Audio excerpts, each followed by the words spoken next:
It's Ask Lee Wednesday. Right, so if you have a question that you would like to ask me, drop it in the comments below to this video, and they will be featured on an upcoming video, well, an upcoming Ask Lee Wednesday video.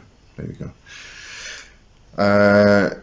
I'm not sure how the sound's going to come out on this video. I do have a new phone with a better camera.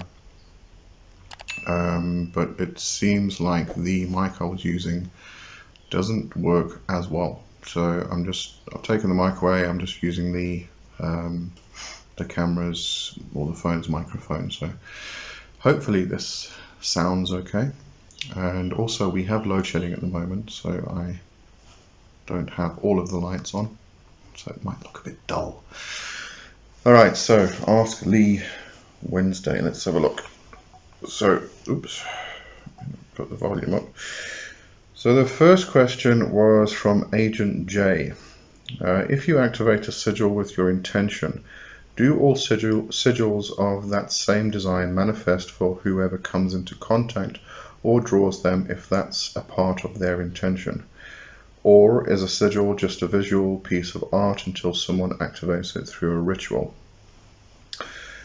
This actually is a very tricky question. There are methods that we teach people who are beginning sigil work, and then there are methods that people learn as they continue. And you know, when you start looking into sigil magic, you start coming across amulet, definitely Mercury. I'm going to blame it all on Mercury. People come into contact with amulets and talismans from different traditions, and those amulets and talismans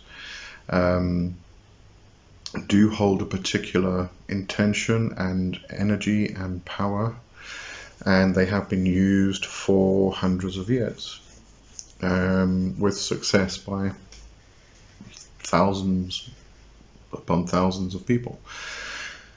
However, when we create a sigil for our own personal use, it's a once-off thing. So we're usually taught to create the sigil, activate it, and then destroy it, because it has a specific purpose. It's a one-off thing. It's just meant to be used, and that's it. Okay, it's done its job, etc. You can create sigils which you can use on a constant basis, as mentioned in one of the previous Ask Lee videos. So you can create something for protection which you can put on different items. You can wear it, you can put it above your door, for instance, and that has more of a continuous flow to it, a continuous activity. And I like to think of those as working together with servitors. So the more you work with the sigil, the more energy you create around it, and therefore it starts to take on a thought form. So that starts drawing slightly away from sigil work, but the two are connected, quite integrated. So that I do consider personally, to not everybody's going to agree with me, to rather fall into the creation of thought forms and servitors and things like that. Now, you can also create sigils which other people can use, and if they are aware of the sigil and what its use is and what its intention is, they can tap into that as well and use that sigil the same way you have. And if it gets continued, if use of it is continued by more and more people, then it starts becoming an amulet or a talisman. I kind of lump amulets and talismans together. Some people separate them with different definitions for each, but it just ends up getting confusing. I think we know what I'm talking about when I say amulets and talismans. One's basically used for protection and the other is used for more general purposes. But you know, some people use these terms interchangeably, so I'm just going to lump it all into one box. So if more and more people use it for the same purpose, then it can become an amulet or a talisman. And again, we could view this as the creation of a thought form, which a lot of people are tapping into, which over a long period of time could end up becoming an egregore. But these do tend to be separated. I still think that, you know, an amulet is, if it's drawn, it taps into a particular energy. That energy is most likely a thought form that was created at one stage and has developed over centuries. So it taps into that energy just the same way you would tap into an egregore in order to gain knowledge or gain power or gain a particular form of energy. You would do the same thing. So I do kind of put those in the same boat, but those can then be continued. Now, you did mention, is a sigil just a visual piece of art until someone activates it through a ritual? You've got to remember what the activation process is. When working with sigils, what you're really doing is you are taking an image, a glyph, a representation, a visual representation of your intention, and you are placing it into the unconscious mind. You're bypassing all the filters through trance work, and you are placing it into the unconscious mind where it can then do its work. The unconscious mind works with symbols, works with images and visualization or imagery. So that's really what you're doing. So the ritual itself is the act of getting yourself into a trance state, which then bypasses the filters that our subconscious mind has, and moving that glyph directly into the unconscious mind. My unconscious mind is at the back of my head, obviously, because I keep referring that way. So, you know, that's what the ritual is. So when you do that, we can talk about the collective consciousness from Carl Jung and his theories on that. But, you know, when you do that, when you move it into the unconscious mind, then it works. And if other people do the same thing, then it works for them. And we could then consider it to be a collective consciousness. That's, you know, everybody's tapping into the same energy, the same thing. So that's really what we're talking about. All right, I think that answers that question. So let me try and find the next one. Okay, so the next one is from Solemn Sun. Would you be able to discuss more on Guardian Demons? How do they differ from Guardian Angels in experience? Do they differ in ways of contact and ways of guidance? How do you go about discovering them? Can Goetia be Guardian Demons, or are they usually other spirits? Okay, so what I think you're getting at with the question is in terms of the Holy Guardian Angel, which is spoken about in Crowley's work. We can liken this to the fetch mate. We can liken it to the personal daemon. So what we're talking about here is an entity, a spirit, which is our higher self. It is our guardian angel, in the sense that it guides us. It guards us, it guides us, it moves us around. It's not particularly interested in whether you have bad habits or something like that. It's not going to like slap you on the head and go, stop doing that. It doesn't really care. All it really cares about is moving you towards your true will, as is put within Crowley's works. So when you mention Guardian Daemon, now a demon, however we want to pronounce it, is a tutelary spirit. When we talk about the personal daemons, and if we go into Greek, we've got Kakodaemon and I've forgotten the other one, but one's a good one, one's a bad one, and these influence you. So when we're talking about a guardian demon or a personal demon, we are talking about the same thing as the Holy Guardian Angel. It's that spirit which guides and moves us around, moves us in that direction we need to go in order to discover our true will. We can fight against that. We can not give into it and go in an opposite direction. But it is a spirit which is there. Now, this spirit, some people consider it to be part of the soul. Some people consider it to be completely independent, like a god or a goddess. And some people view it to be something between. So it is part of us. It is unique to each person. Each person has their own personal daemon or holy guardian angel or fetchmate, or whichever direction, tradition, term you want to use. But it's not a fixed, this is difficult. If we consider the different parts of the soul to be fixed with the soul, so if we go into Kabbalah, we have the Nefesh, the Ruach, and the Neshama. We then have the shadow bodies of each one of them.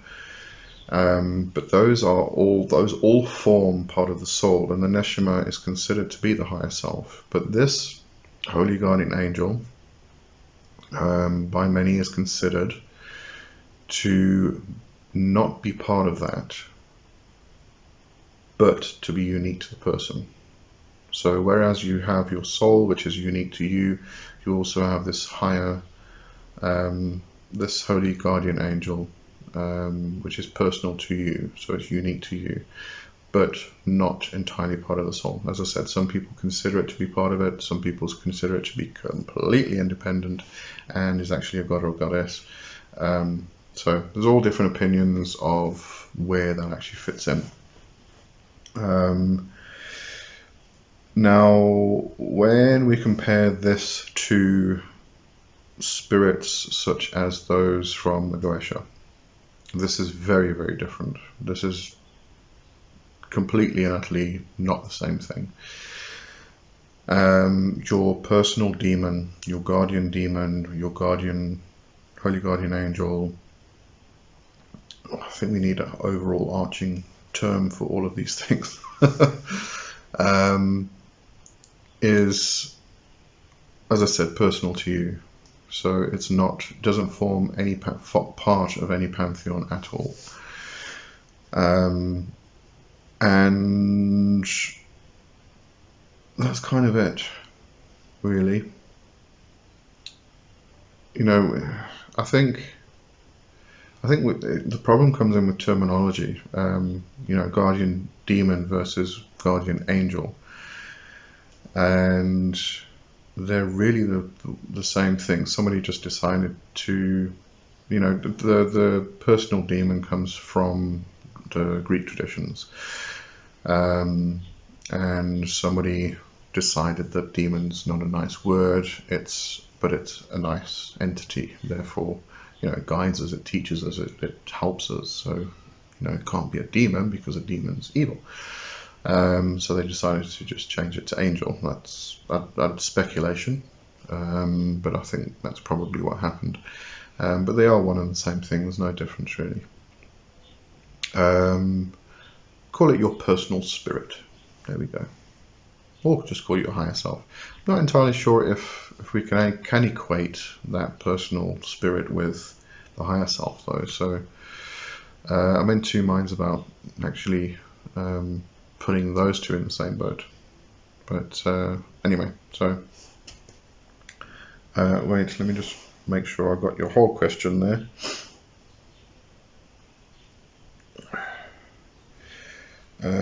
Would you be able to discuss more on the guardian demons? How do they differ from guardian angel experience? We've answered that. Do they differ in any way of contact and ways of guidance? How do you go about discovering them? Alright, so how do you go about discovering them?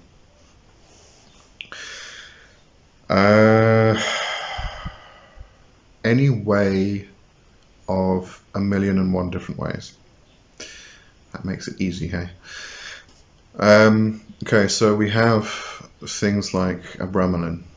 If you don't know what the Abramelin is, the Abramelin operation, it's a very long ritual. In some versions it's 6 months, in other versions it's 18 months. I believe the original version is 18 months. It consists of a lot of dedication, a lot of prayer, because it was written by, I'm going to say, a Christian magician. It is very Kabbalistic and Hebraic in nature, though, so it's written from that perspective. So you are going to be invoking the names of angels, the names of power, names of God, and such things, and supplicating yourself. So there's a lot of ritual in it, and as I said, a lot of prayers.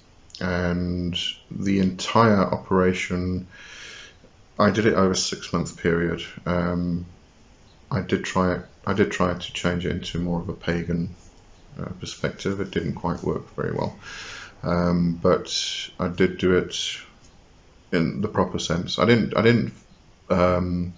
People always ask me, did you build a hut and with the window facing east and all of this stuff? No, I did not. There's a lot of stuff in there which is practically impossible to do nowadays, unless you are stinking rich and can afford to buy a piece of land and build your ritual house, home, your ritual space exactly as described in the book. So I didn't stick to it exactly as is mentioned in there, but I did do all the prayers. And I think that's the main thing, is doing all the prayers. So I stuck to that, and in 6 months' time I did discover my guardian angel. I was given the name, etc, etc, etc. I think it did come about in a bit of a different way to what is described in the book, but this is spiritual stuff. Magic stuff doesn't always happen the way it does in the book. But there are other ways to go about this. You can simply just every day just pray to your holy guardian angel or your guardian demon or your personal spirit, or whichever term you wish to refer to it. You just, every single day, you just pray and pray and pray and pray and pray, and eventually it will come. For some people this can happen within 7 seconds. That's very specific. Okay, it can happen within 1 second. For some people it can take several years. But the important thing is to know that it is there, it is guiding you, it has been there for your entire life. It's just that we haven't had that personal connection with it, and in order to work with it on a more direct level. But you can just pray. There's Crowley's version of the Abramelin. There are ways to work with your fetchmate.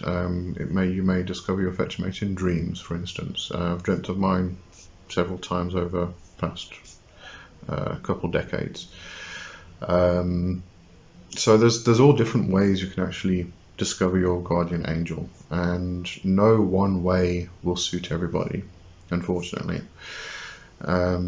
There's not a one-size-fits-all type of thing with anything in magic.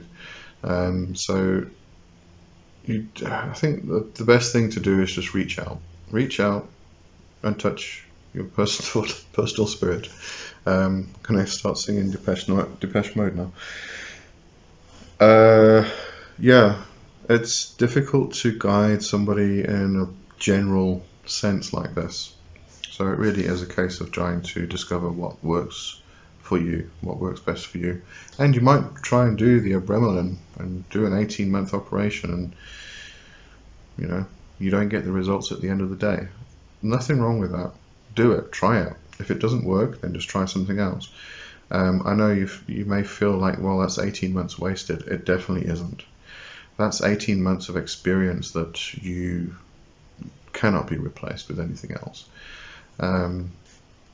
So definitely, I'd definitely say give it a try if you want to, if you've got that time and that dedication. So yeah, as I said, you've got to try and find your own method. There is a book written, if I remember it, or compiled by Jason Miller. I'll put the title in the description of this video. It's sort of a compilation from different magicians that discusses the Holy Guardian Angel and discusses methods and also experiences.